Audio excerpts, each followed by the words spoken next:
Hello students, हमने अपनी last video में फिजिकल प्रॉपर्टीज ऑफ मेटल्स को डिस्कस किया था। आज हम केमिकल प्रॉपर्टीज ऑफ मेटल्स को डिस्कस करने वाले हैं। ओके, फर्स्ट है हमारे पास रिएक्शन विद एसिड। मींस अगर हम किसी मेटल को एसिड के साथ रिएक्शन कराएंगे तो हमारे पास कौन से प्रोडक्ट फॉर्म होंगे वो देखते हैं हम। ओके, फर्स्ट है हमारे पास when a metal react with an acid it forms corresponding salt of metal means salt and hydrogen gas. Now we take example, then Zn plus H2SO4 means हमारे पास है जिंक और H2SO4 सल्फ्यूरिक एसिड।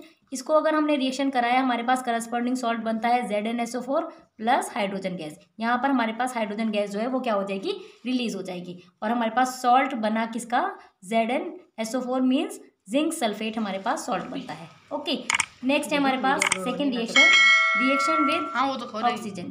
ये last line सुनो। Reaction with oxygen यानी कि अगर हम किसी मेटल को,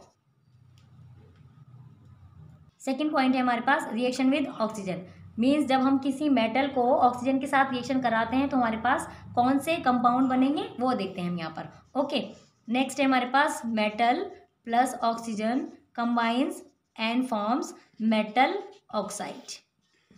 metal oxide 2Cu plus O2। हमने एक मेटल ली, कौन सी हमारे पास, कॉपर। ऑक्सीजन के साथ रिएक्शन कर रहा है तो हमारे पास क्या बना, कॉपर ऑक्साइड। ओके, नेक्स्ट है हमारे पास एक और एग्जांपल ले लेते हैं, 4Al प्लस 3O2 रिएक्शन कराने हम और हमारे पास यहाँ बनता है Al2O3 एल्यूमिनियम ऑक्साइड। अब यहाँ पर आप लोग एक बात ध्यान रखेंगे, नोट कर लेना, यहाँ पर हमारे पास मेटल्स के ऑक्साइड जो होते हैं, मेटल ऑक्साइड बेसिक होते हैं नेचर में। यानी कि अगर उनका नेचर अगर आपसे कोई पूछे कि कैसा होता है तो आप कैसे बताएंगे, बेसिक नेचर होता है। अब इसके बाद एक और नोट करने वाली बात है हमारे पास कि मेटल के ऑक्साइड में एल्यूमिनियम एंड जिंक, इन दोनों के ऑक्साइड जो हैं वो कैसे होते हैं, एसिडिक भी होते हैं और बेसिक भी होते हैं। दोनों नेचर शो कर सकते हैं हमारे पास। अब ये दोनों नेचर शो करने की वजह से हम इनको एम्फोटेरिक ऑक्साइड कहते हैं। क्लियर? देखिए वीडियो अपलोड होनी है। थर्ड प्रॉपर्टी इज हाँ वो तो खोल रही। रिएक्शन विद ये last line water.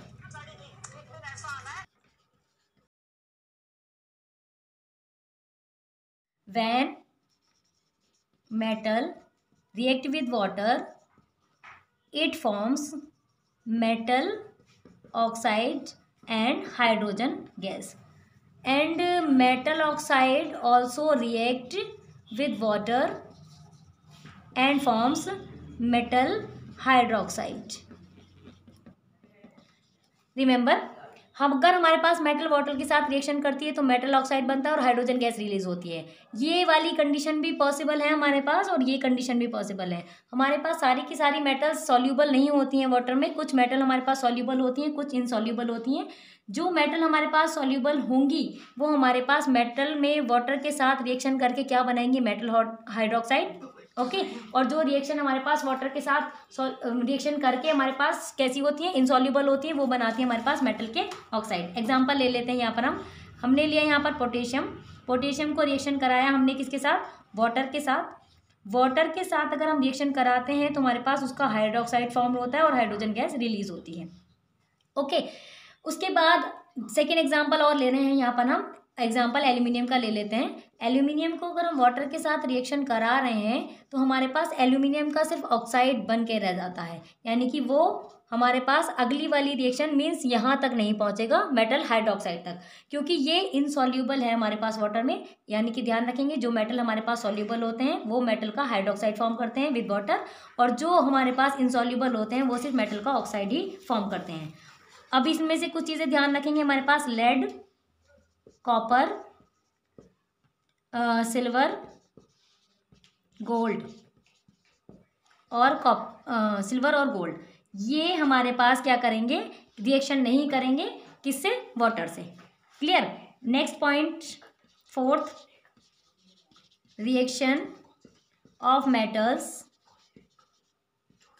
With other metal salt. यानी कि अगर अदर मेटल सॉल्ट के साथ हमारे पास रिएक्शन करती हैं तो हमारे पास क्या बनता है, एक चीज़ का ध्यान रखेंगे, जब हमारे पास कोई मेटल किसी अदर मेटल सॉल्ट से रिएक्शन करती है तो उसमें हमें ये ध्यान रखना होगा कि हमारे पास वो रिएक्टिव एलिमेंट हमारे पास जो भी है वो लेस है या फिर मोर है। एग्जाम्पल ले लेते हैं, यहाँ पर हम Fe कोई मेटल है, इसको हम CuSO4 किसी अदर मेटल सॉल्यूशन के सॉल्ट से रिएक्शन करा रहे हैं, तो यहाँ पर हमारे पास सिंगल डिस्प्लेसमेंट रिएक्शन पॉसिबल होगी। मीन्स बनेगा हमारे पास FeSO4 ferrous sulphate plus copper हमारे पास क्या हो जाएगी, रिलीज हो जाएगी।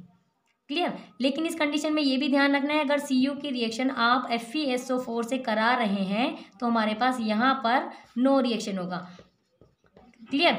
यानी कि यहाँ पर हमारे पास CuSO4 प्लस Fe नहीं बनेगा, क्योंकि हमारे पास Fe जो है वो मोर रिएक्टिव है देन Cu। तो हमारे पास ये कुछ फिजिकल प्रॉपर्टीज़ और केमिकल प्रॉपर्टीज़ थी मेटल्स के बारे में। नेक्स्ट टॉपिक में हम नॉन मेटल्स को डिस्कस करेंगे। Okay, thank you.